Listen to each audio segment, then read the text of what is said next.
bunga-bunga juga tidak perlu kita sirami lagi. Banyak sekali yang mendapatkan rahmat dari Allah atas hujan ini. Maka jangan jadikan hujan sebagai penghalang kita untuk beribadah kepada Allah Subhanahu wa taala. Juga pujian kepada Allah yang telah menciptakan segala sesuatunya dan mengurusnya dan menyusun buah anggur dengan begitu indahnya, menciptakan buah pisang dengan begitu eloknya, bunga-bunga dan sebagainya, dan terutama dalam mengurus kita dari mulai kita lahir sampai saat ini tidak pernah berkurang rezeki dari Allah Subhanahu wa taala. Tidak perlu memintal benang, kita sudah memakai baju. Tidak perlu menanam beras, padi, kita sudah bisa memakan nasi. Nah, itulah rezeki-rezeki yang sesungguhnya mengejar kita. Bukan kita mengejar rezeki, tapi sesungguhnya rezeki mengejar kita. Bahkan nanti mungkin sebentar lagi kita tidak perlu masak air, sudah ada air panas, teh manis anget. Nah, itu artinya betul-betul rezeki mengejar kita, bukan kita yang mengejar rezeki. Juga mudah-mudahan rahmat Allah beserta kita semua pada malam hari ini, dan apa yang kita lakukan tercatat sebagai amal ibadah yang akan mengantarkan kita ke surga kelak. Amin. Juga selawat beriring salam kepada manusia yang mulia yang membawa risalah Allah dari langit untuk dibagikan kepada kita semua, sehingga segala kehidupan kita menjadi teratur atas segala ajaran-ajaran yang telah beliau sampaikan. Dialah manusia yang sempurna, yang elok akhlak budi pekertinya, yang membawa kita dari zaman kegelapan menuju terang benderang. Dialah Nabi Muhammad sallallahu alaihi wasallam. Semoga syafaatnya nanti kita terima di yaumil akhir. Ibu-ibu, saya salut sekali sebelumnya pada malam hari ini, ibu-ibu yang sudah sepuh, anak-anak juga ada, ibu-ibu juga muda. Saya bayangkan betapa sebetulnya berat untuk meninggalkan rumah di hujan-hujan hari ini ya. Tetapi karena keinginan kita gitu ya, karena ada hidayah dari Allah yang Allah titipkan kepada kita, sehingga ringan langkah kita menuju majelis taklim ini. Karena sesungguhnya di dalam sebuah hadis dikatakan, maukah kamu aku tunjukkan taman dari taman surga. Masya Allah ya, Rasulullah memberitahu kepada kita, maukah aku tunjukkan taman yang ada di taman surga yang ada di dunia. Sehingga sahabat berkata, siapa, di manakah itu ya Rasul? Ternyata ada di tempat-tempat zikir atau di tempat-tempat majelis taklim, di mana kita akan mengagungkan nama Allah dan mendapatkan ilmu daripadanya. Jadi insya Allah apa yang kita lakukan sesungguhnya adalah keberuntungan buat kita, karena mendapatkan hidayah dari Allah untuk masuk ke dalam taman-taman surga. Ibu-ibu, pada suatu hari, supaya bangun dulu saya cerita. Pada suatu hari orang-orang sudah berkumpul di pintu-pintu surga ya. Orang-orang yang beriman, yang beramal soleh itu sudah berkumpul di pintu-pintu surga, tetapi malaikat belum juga mempersilahkan masuk gitu. Ada ahli sedekah, wahai malaikat, kapan kami masuk? Kami sudah tidak sabar untuk masuk ke dalam surga, katanya gitu. Tunggu dulu, masih ada yang kami nanti. Kemudian ada lagi orang yang ahli puasa, wahai malaikat, ini kapan kami masuknya? Kami sudah tidak sabar untuk bisa masuk ke dalam surga dan bertemu dengan Allah. Dan sampai akhirnya ditunggu-tunggu, apa kata malaikat? Kalian belum bisa masuk sebelum para pedagang yang jujur masuk duluan. Masya Allah, sebelum para pedagang yang jujur masuk duluan. Karena sesungguhnya disebutkan para pedagang akan masuk lebih dahulu bersama orang siddiqin, bersama orang-orang yang jujur, yang benar gitu. Dan bersama para nabi, dan bersama para orang yang jihad fisabilillah ya. Jadi kedudukan orang pedagang yang jujur akan bersama orang yang siddiq, yang jujur, yang baik, yang benar, yang selalu lurus, dan bersama orang yang jihad, yang berdarah-darah ketika berjuang di jalan Allah, dan bersama para nabi yang mulia. Di sini kayaknya semua pedagang ya. Kalau orang kota gede itu semua pedagang. Nah, Ini kabar gembira buat kita. Ternyata pedagang yang jujur adalah yang pertama kali dipersilahkan masuk surga bersama orang-orang yang jihad fisabilillah, bersama para nabi yang mulia. Tapi syaratnya apa? Jujur. Kira-kira bisa nggak jadi pedagang yang jujur? Sepele aja. Ketika ada orang yang nawar, kita nggak biasa ngomong, saya belinya aja nggak segitu, padahal di bawah itu. Biasa nggak kayak gitu. Kalau ada orang nawar 10.000, saya belinya aja nggak bisa 10.000. Atau kadang-kadang lebih nyelekitnya lagi, kalau ada yang jual 10.000 tak borong, padahal kita belinya 9.000 gitu. Nah, ini nggak termasuk kategori orang yang bisa masuk surga duluan. Padahal kita sudah dimuliakan para pedagang itu oleh Allah, dia akan masuk surga duluan dengan syarat jujur. Cuma itu aja syaratnya, jujur. Katakan yang benar gitu. Rasulullah itu pedagang juga seperti kita gitu. Maka Rasulullah, kalau orang kita jadi pedagang itu sebenarnya ittiba Rasul. Rasul itu seorang pedagang. Bahkan Rasulullah mengatakan 9 dari 10 pintu rezeki ada dalam perdagangan. Betapa istimewanya orang pedagang ini. Rasulullah itu dikenal sebagai pedagang yang tidak pernah merugi. Setiap kali dia berdagang, pulangnya bawa keuntungan yang besar. Ternyata dengan cara berdagang Rasulullah yang jujur dan benar, beliau tidak pernah merugi, bahkan untung besar. Saking beliau untung besar, banyak sekali orang-orang yang menitipkan barangnya kepada beliau. Kalau sekarang ini kayaknya hampir umum, kita kalau beli buah yang atas yang bagus-bagus, yang bawah kecil-kecil. Bahkan kita bawa beli di grosirnya juga gitu, buah apel atas besar-besar, bawah kecil-kecil. Lumayan kalau cuma kecil-kecil, bahkan ada yang busuk. Saya itu pernah ke Bali, padahal saya sudah milih salak yang bagus-bagus gitu. Kenapa sampai di rumah separuh busuk gitu? Rupanya ketika dia menimbang, di bawah udah ada yang busuk, udah disiapkan gitu. Sudah disiapkan. Jadi banyak sekali cara untuk berdusta, berbohong demi meraih keuntungan yang besar. Di dunia dia akan meraih keuntungan, tetapi dia merugi di akhirat gitu. Nah, ini yang harus kita perhatikan. Rasulullah itu kalau berdagang, kalau yang kemarin disebutkan ini datangnya kemarin, ini yang baru, ini yang sudah afkir, harganya sekian-sekian, tapi tidak pernah terjadi dalam sebuah cerita Rasulullah merugi dalam berdagang. Jangan sangka Rasulullah itu miskin, Rasulullah itu kaya. Berapa mas kawin untuk Siti Khadijah? Ibunda kita Khadijah, berapa mas kawinnya? 30 ekor unta. 30 ekor unta, kalau unta itu satunya sekarang sekitar 30 miliar, 30 juta ya. Berarti 30 itu hampir 900, hampir 1 M. Kita sekarang mas kawinnya berapa anak-anak kita? Seperangkat alat sholat tunai. Bandingkan, masa kita mau bilang Rasulullah miskin? Kaya Rasulullah itu. Karena apa? Beliau berdagang memiliki keuntungan yang besar. Didapat dari mana? Dari menipu? Enggak. Betul-betul beliau jujur. Karena jujurnya itulah semua orang-orang pengennya beli di situ. Nah, disitulah ternyata keistimewaan orang jujur justru menarik pembeli. Kita juga kan kalau udah langganan orangnya jujur, pasti kita nggak akan berpindah ke lain hati. Gitu. Di situ tukang buahnya jujur, yang busuk-busuk disingkirin, yang bagus-bagus dikasih. Udah kita pasti merem, Pak. Kirim 5 kilo, 7 kilo, nggak perlu milih-milih lagi.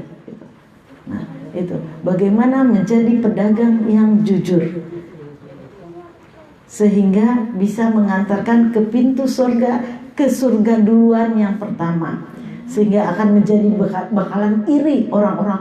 Wah, kok itu duluan ya? Dia dulu dagang di pasar Kota Gede gitu kan. Dia itu langganan saya duluan ya gitu. Udahlah di dunia kaya, di akhirat juga masuk ke surga duluan. Siap Bu jadi pedagang? Sekarang itu bisa berdagang lewat online. Pokoknya jangan, saya selalu bilang sama siapapun, jangan tinggalkan berdagang. Saya punya saudara Bu, anaknya Pak As'ad Umam, namanya Mbak Anif. Mbak Anif itu prinsipnya itu sampai tadinya saya udah mau melepaskan dunia dagang. Saya mau melepaskan dunia dagang, tapi lihat status dia, jadi saya ikut-ikutan lagi. Statusnya apa? Berdaganglah kamu meskipun kamu sudah kaya. Ya, semangat banget. Ya, dia siapa yang bilang dia belum kaya ya? Dia kaya tapi terus dia berdagang. Apa aja? Kerudung kah? Terus sekarang alat kosmetik, apapun dia dagang dia. Padahal tak pikir dia nggak usah dagang juga udah ngalir ya. Tapi terus dia nggak ada berhentinya dagang. Terus dia share dagangan-dagangan. Ternyata prinsipnya itu, berdaganglah kamu meskipun kamu sudah kaya. Apalagi kalau belum kaya, jangan berhenti berdagang. Jadi apapun kamu, misalnya jadi guru, jangan tinggalkan berdagang. Bawa ke sekolahan apa kayak gitu. Jadi dokter tetap berdagang. Jadi apapun berdagang. Karena apa tadi? 9 dari 10 pintu rezeki dari berdagang. Yang kedua, keistimewaannya lagi apa? Dia akan masuk surga duluan gitu, apabila menjadi pedagang yang jujur. Itu kita berhenti di surga dulu, dan kita sebagai semuanya yang pedagang bisa mengambil ibroh atau nasihat daripada ini. Mulai sekarang aku berhenti berkata dusta, apalagi sampai mengurangi timbangan ya, mengurangi timbangan. Hampir tidak diketemukan timbangan yang pas kalau di pasar itu. Pasti berat sebelah. Itu pasti bukan orang yang suka ngaji. Harus dibedakan orang yang suka ngaji dengan yang gak suka ngaji. Timbangannya pas gitu. Kita dapat untung sedikit-sedikit, tapi azabnya Masya Allah, wailul lil mutaffifin ya, neraka wail bagi orang yang suka mengurangi timbangan. Bukan cuma mengurangi timbangan, berdusta dalam berdagang. Membeli juga, kalau kita jadi pembeli ya jangan suka berdusta. Wah, berapa? 1.000. Lah, di situ aja cuma 900. Padahal kita belum beli ke sana. Gitu. Ada kayak gitu. Padahal kita aduh belum pernah beli ke sana. Tapi kita udah bilang, wah di sananya 900. Kalau kita memang belum pernah beli dan belum pernah tahu, nawar-nawar aja tapi nggak usah pakai berdusta. Gitu. 900 ya, silahkan nawar. Tetapi tadi kalau jangan suka berdusta. Adab-adab dalam jual beli juga harus kita pahami. Kalau jual beli, utang piutang dalam jual beli, misalnya ini, udah bayar apa belum ya? Bingung dua-duanya, udah bayar apa belum? Maka yang diambil adalah pedagang. Kata-kata pedagang, ibu belum bayar, maka harus kita ikuti, berarti belum bayar. Jangan bersikeras, perasaan saya sudah. Jadi kalau ada perdebatan sudah bayar apa belum, yang diambil adalah yang menjual gitu. Itu adabnya. Jadi orang penjual bisa kita ambil pegangan bahwa kita memang belum bayar, atau kembaliannya sudah apa belum, maka harus kita ambil pegangan dari orang yang menjual gitu. Ya, jadi pembeli juga harus elok. Kadang-kadang kita untuk kalau beli di swalayan Rp1 pun kita nggak pernah nawar, bahkan struknya pun nggak kita periksa ini benar apa enggak. Tapi kalau di pedagang-pedagang kecil kita sukanya nawar. Kadang-kadang itu sampai merah, sampai keluar urat, kita hanya menawar 5.000, 10.000. Padahal uang 5.000 tuh akan bikin kita kaya enggak? Enggak. Akan bikin kita miskin enggak?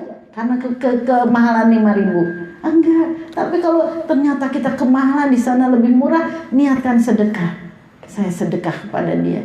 Mudah-mudahan uang kelebihan, keuntungan itu bisa menjadikan anak-anaknya menjadi pinter-pinter, dan lahirlah para pemimpin-pemimpin yang soleh gitu. Jadi enak sekali perkara orang Islam itu. Ketika dia merasa berkelebihan, dia akan bersyukur. Tapi ketika dia mendapatkan musibah, dia akan bersabar gitu. Jadi hidup ini kalau dijalani seperti itu enak gitu. Kalau kita mendapatkan tadi keuntungan besar, kita bersyukur. Bersyukur itu dengan cara apa? Dengan cara mempergunakan uangnya itu dengan jalan ibadah kepada Allah. Ada yang membutuhkan kita kasih. Pokoknya semua untuk beribadah kepada Allah. Jadi apa sih arti syukur itu? Mempergunakan semua nikmat yang Allah berikan kepada kita untuk beribadah kepada Allah Subhanahu wa taala. Sekarang kita lirik ya. Kita lirik karena surga dan neraka itu katanya sedekat sendal jepit kita. Surga dekat dengan sendal jepit kita, neraka juga dekat dengan sendal jepit kita. Jadi tinggal kita pilih mau kemana. Jadi ibu kesana kesini kan pakai sendal gitu, pakai sendal kemana arah sendal tadi. Kalau kesini insya Allah dekat ke surga gitu. Tapi kalau ke tempat maksiat ya dekat kepada neraka. Jadi sendal jepit itu akan bersaksi, bukan sendal jepit ya, sendal kita akan bersaksi kemana langkah kita itu. Jadi nanti kan di akhirat nanti semua kan dikunci ya. Wa nahtimu ala afwahihim wa tukallimuna aydihim wa tashhadu arjuluhum bima kanu yaksibun. Semua akan dikunci sama Allah, mulut dikunci, kuping dikunci semua, dan bersaksilah langkah-langkah kita tadi dengan apa yang kita kerjakan. Nah, mari kita lirik kemudian siapa penghuni neraka yang terdahulu? Juaranya itu siapa? Siapa juara yang duluan masuk ke dalam neraka?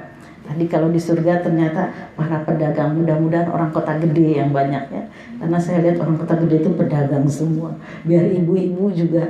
Saya pertama kali dulu masuk kota gede, senang banget ngelihat ibu-ibu yang mau jualan ke Beringharjo naik andong gitu ya. Naik orang semua ngantuk-ngantuk gitu. gitu. Hampir semua perempuan kota gede itu jualan, luar biasa. Nah, kemudian melirik siapa juaranya penghuni neraka. Disebutkan di dalam hadis 3 orang yang duluan masuk neraka dan Allah tidak pernah ingin memandangnya gitu. Jadi nanti di akhirat itu adalah kita bisa bertemu dengan Allah. Jadi ibu-ibu gak usah takut untuk mati. Kenapa? Karena kematian itu pintunya kita bisa bertemu dengan Allah. Gimana kita bisa bertemu dengan Allah kalau kita nggak mati? Jadi orang-orang yang beriman akan berbahagia ketika kematian datang kepadanya karena dia akan segera bertemu dengan Allah. Kembali lagi, siapa juaranya yang berada di neraka duluan gitu. Dan Allah tidak pernah mau melirik dia. Bagaimana dia bisa masuk surga? Allah melihatnya pun muak gitu. Sehingga Allah mendahulukan dia masuk ke dalam api neraka. 3 orang yang duluan masuk neraka. Yang pertama adalah pemimpin yang zolim gitu. Kalau bukan pemimpin zolim masih entar-entaran masuk nerakanya. Tetapi kalau sudah pemimpin yang zolim duluan masuk nerakanya. Maka ada sebuah hadis dikatakan, kalau tahu betapa beratnya hisab bagi seorang pemimpin, maka tidak akan ada orang yang mau menjadi pemimpin. Tapi anehnya ya, kita jor-joran untuk menjadi pemimpin gitu. Sampai mau bayar berapapun asal kita bisa menjadi pemimpin. Padahal kalau dia tahu betapa berat hisab seorang pemimpin itu, bukan dirinya aja, ditanya semua orang yang dipimpin ini. Kalau pimpinan itu presiden, maka se-Indonesia ini akan ditanya, bagaimana pemimpin presidenmu? Gitu. Tiap orang akan ditanya gitu. Gimana kepemimpinan selama Pak D jadi presiden itu gimana? Gitu. Kalau ada yang merasa teraniaya, kalau merasa ada orang tidak adil, merasa tidak adil gitu, maka langsung dicatat atau dihisab dengan sangat berat. Ya. Ngeri banget. Kalau seandainya, kata Rasulullah yang berkata, kalau seandainya mereka tahu betapa beratnya hisab menjadi seorang pemimpin, maka nggak akan ada seorang pun yang menjadi pemimpin. Tapi ternyata sekarang pemimpin menjadi sebuah kebanggaan. sebuah yang harus diperjuangkan mati-matian dengan segala cara gitu. Jadi kita bisa lihat kalau pemimpin ikhlas itu ya, seperti Abu Bakar As-Siddiq, ketika dia dinobatkan menjadi pemimpin, dia nangis gitu. Dia nangis, dia takut gitu bahwa ini saya justru takut menjadi pemimpin gitu. Jadi tapi dia harus menjadi pemimpin, tapi sebenarnya dia takut, sehingga air matanya keluar ketika dia dinobatkan menjadi seorang pemimpin. Umar bin Khattab ya. Umar bin Khattab itu dia tidak bisa tidur semalaman ketika dia sudah menjadi khalifah. Dia tidak bisa tidur semalaman jika ada jalan yang bolong. Kalau ada jalan yang bolong, dia tidak akan tidur semalaman, karena seandainya ada kuda yang lewat kemudian kuda itu jatuh di jalan yang bolong, maka matilah saya. Artinya pasti dia dihisab di akhirat nanti. Nah, inilah seorang pemimpin yang menjadikan pemimpin itu sebagai jalan ibadah kepada Allah, bukan untuk cari duit, bukan untuk sebagai kebanggaan. Salah kalau kita punya saudara anggota DPR terus kita bangga. Seharusnya ketika saudara kita menjadi pemimpin, kita kencengin lagi doa-doa buat mereka gitu. Kita kencengin doa-doa kita buat mereka. Jangan, saudaraku kan yang anggota DPR itu gitu. Justru sesungguhnya saat itu kita harus malu gitu. Harus malu. Jangan-jangan dia sanggup nggak memikul amanah gitu. Kalau sampai ada satu orang yang menghujat dia, yang merasa dia tidak adil, maka dia sudah disiapkan api nerakanya duluan ya. Jadi siapa orang yang pertama masuk ke dalam api neraka adalah seorang pemimpin yang zalim gitu. Dan Allah tidak akan meliriknya.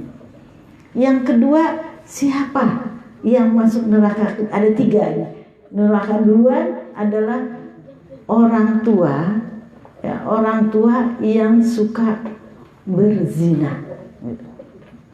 Kenapa nggak orang muda ya? Orang tua, karena apa? Udah tua nggak tahu diri gitu. Udah mau mati gitu. Bukannya segera tobat, bukannya segera ibadah, malah dia berzina. Itu Allah benci banget sama orang tua yang suka berzina, masih bersolek-solek. Hati-hati, bukan sekedar berzina biasa loh Bu ya, bukan hanya harus berzina, tapi banyak sekali jalan untuk berzina ya. Khutuwati syaiton, jalan-jalan setan itu diikutin sama orang tua ini, paling dibenci oleh Allah dan dia akan dimasukkan ke dalam neraka. Misalnya lagi selfie. Orang tua kok ikut-ikutan gaya anak muda, tangannya 2 jari segala macam, di mulutnya diciut-ciutin, terus diposting di Facebook. Emangnya ada indah-indahnya? Enggak Bu, enggak indah. Kita sesama tua juga lihat, ya Allah, enggak ada indah-indahnya. Ngapain coba gitu? Dipajang-pajang di kalau foto itu sekedar menceritakan ada sebuah cerita, misalnya hari ini kami pengajian gitu, pengajian bukan untuk ria tetapi untuk syiar gitu, untuk syiar supaya orang juga, ya ibu itu rajin pengajian, masa saya enggak gitu. Semua niat itu tergantung dari hati kita yang tahu. Tapi ini foto gaya, aduh, kadang-kadang miris juga loh. Miris juga itu orang yang kita hormati, guru, kadang-kadang ya ampun, bukan foto biasa tetapi foto bergaya kayak ala-ala alay itu gitu. Itu hati-hati, itu jalan-jalan setan untuk mengundang gitu. Mengundang orang tua yang berzina gitu. Kan kalau di dalam Al-Qur'an la taqrabu zina, bukan berzinanya tapi mendekatinya gitu. Hati-hati kita mengundang orang-orang itu orang tua. Kalau orang muda bukannya enggak dosa, tetapi bukan duluan masuk nerakanya. Ya, jadi ibu-ibu, marilah kita cukup kecantikan kita suami kita yang tahu. Gitu. Cukup kita kecantikan kita adalah untuk suami kita. Nggak usah di share kemana-mana. Buat apa? Iya, kalau padahal sebenarnya Bu ya, kalau ibu-ibu tahu, nggak suka juga orang-orang juga lihatnya kok gitu. Kadang-kadang saya bagaimanapun saya tega-tegain inbox gitu. Bu, jangan selfie ya Bu ya gitu. Kita udah tua gitu. Oh ya Bu, maaf. Padahal sebenarnya berat gitu. Apalagi beliau ustazah juga gitu. Beliau guru. Saya kasihan sama dia supaya jangan diejek sama muridnya gitu. Jadi sebenarnya orang pada ngejek gitu lah, kok mulut diciut-ciutin gitu, badan dilenggak-lenggokin gitu. Aduh, kayak Pragawati, udah nggak zamannya lagi, udah umur segini, udah bau tanah gitu. Kita lah harus lebih banyak rajin ke majelis taklim gitu. Kita harus banyak untuk mengingat Allah dibanding kita untuk mengundang kekaguman orang. Kita keinginannya orang kagum sama kita, padahal sungguh lebih banyak orang yang tidak suka. Jadi itu pun juga kata Allah, kata Rasulullah, orang tua yang suka berzina atau suka mendekati zina itu duluan masuk ke dalam nerakanya. Ini kita perhatikan, ini termasuk kita semua yang sudah menjadi orang tua ini. Udah nggak penting kita kata-kata mendayu-dayu, mencoba orang perhatian sama kita, mencoba orang mengagumi kita, udah nggak penting lagi gitu. Yang paling penting Allah suka sama kita. Allah suka dengan apa yang kita kerjakan. Dan yang ketiga adalah siapa yang Allah paling duluan memasukkan ke dalam neraka adalah orang miskin yang sombong. Kenapa ya? Orang kaya sombong gimana? Orang kaya sombong memang juga masuk neraka, karena nggak boleh. Sombong itu tidak akan masuk surga walaupun sebesar kabair, sebesar biji zarah ada kesombongan di dalam hati, tetapi bukan duluan gitu. Masih antri, masih ini dulu yang direbus gitu. Masih yang 3 ini yang direbus sekian lama, baru nanti di ujung sana ada orang kaya yang sombong gitu. Kenapa orang miskin yang sombong dimasukkan ke dalam neraka? Karena kata Allah, nggak tahu diri banget gitu. Kamu tuh dikasih miskin supaya kamu sadar, supaya kamu segera mendekat sama Allah, supaya kamu lebih tawadu, supaya kamu meratap sama Allah, mengemis sama Allah, meminta dikasihani, meminta untuk rezeki, bukan buat sombong. Emang ada orang miskin yang sombong? Banyak. Misalnya apa? Dia miskin, kelakuan susah, tapi kerjaannya apa? Ngutang sana sini supaya bisa pakai kerudung yang bagus, yang mahal, baju yang mahal, supaya kalau ada tamu lihat dia makannya enak, padahal semua utang. Dan utang tuh nggak dibayar lagi, gitu kan? Nah ini orang miskin yang sombong, nggak mau seadanya. Emang saya punyanya ini nggak harus kita mengejar-ngejar seperti pengen kaya yang lain gitu. Pengen kayak yang lain, kerudungnya yang mahal, bajunya yang mahal, terus ikut bersama mereka pakai naik pesawat, padahal semuanya ngutang gitu. Itu namanya orang miskin yang nggak tahu diri. Allah benci, dan itu termasuk orang yang masuk ke dalam api neraka duluan gitu. Api neraka duluan. Abdurrahman bin Auf, ini idola saya. Abdurrahman bin Auf itu adalah sahabat di zaman Rasulullah. Beliau itu hijrah dari Mekah ke Madinah hanya membawa pakaian yang di badan. Padahal di Mekah beliau itu seorang saudagar yang sangat kaya raya gitu. Sangat kaya raya. Kemudian Abdurrahman bin Auf hijrah ke Madinah, ditawarin karena beliau tuh wajahnya bagus, ganteng. Ditawarin, kamu kalau di orang-orang Madinah ketika menerima hijrahnya orang-orang Islam dari Mekah itu, mereka itu sebagai kaum Ansor itu menawarkan apapun yang mereka miliki. Ini rumah saya ada 4, silahkan kamu pilih 1 gitu. Ini istri saya 4, silahkan kamu pilih 1, 2 atau 3 gitu. Sampai kayak gitu. Tapi Abdurrahman bin Auf mengatakan, enggak, saya enggak milih apa-apa, tapi saya kasih tempat dekat pasar. Jadi beliau meminta tempat dekat pasar, dan akhirnya beliau berdagang dan sukses luar biasa. Kesuksesan beliau ini bukan karena menipu tadi, justru dia mengikuti langkah-langkah Rasulullah berdagang secara jujur gitu. Bahkan pernah suatu hari beliau mendapat keuntungan 3 peti emas semalaman gitu. Sehari mendapatkan keuntungan 3 peti emas. Apa yang beliau lakukan? Nggak bisa tidur. Karena beliau tuh kalau punya untung langsung dibagikan kepada masyarakat. Unta-unta beliau tuh biasa ditaruh di pasar, silahkan yang mau ngambil ambil gitu.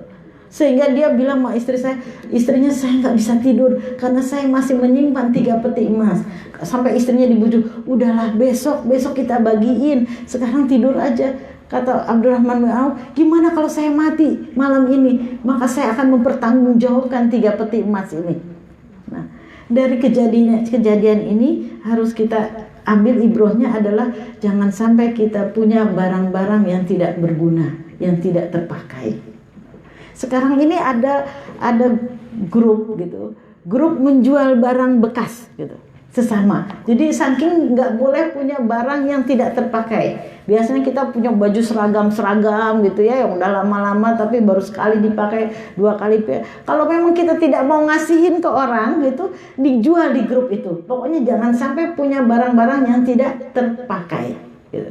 Termasuk ruangan-ruangan ini harus kita perhatikan gitu. Adakah ruangan-ruangan yang tidak terpakai? Makanya ini bagus banget kalau dipakai buat tempat pengajian gitu.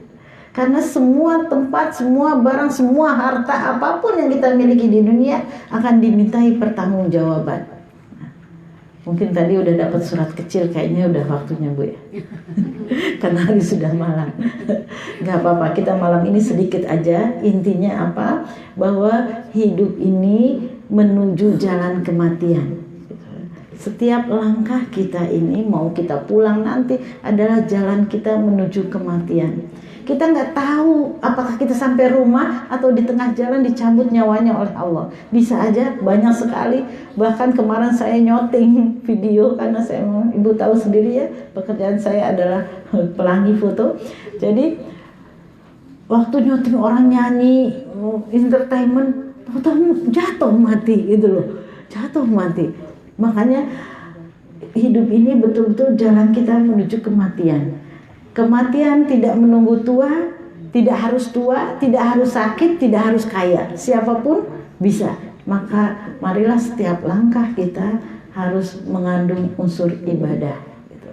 Paling tidak ketika kita diam, ketika berbaring, ketika berdiri, berbanyak zikir kita kepada Allah. Sehingga ketika Allah mencabut nyawa kita pada kapanpun, kita sedang dalam keadaan menyebut nama Allah. Karena sesungguhnya kematian itu biasanya terjadi sesuai dengan kebiasaan kita. Tadi kalau orangnya yang biasa nyanyi, ya matinya saat nyanyi. Kalau orang sedang biasa ngaji, maka matinya saat ngaji. Kalau orang biasa berzikir, maka matinya saat berzikir. Mudah-mudahan kita semua diambil oleh Allah dalam keadaan husnul khatimah. Demikian ibu-ibu, mohon doanya semoga apa yang saya katakan saya dulu yang pertama bisa mengerjakan. Mohon maaf atas segala hilaf dan salah. Wabillahi taufiq wal hidayah. Assalamualaikum warahmatullahi wabarakatuh. Terima kasih atas tausiah yang telah diberikan. Mudah-mudahan banyak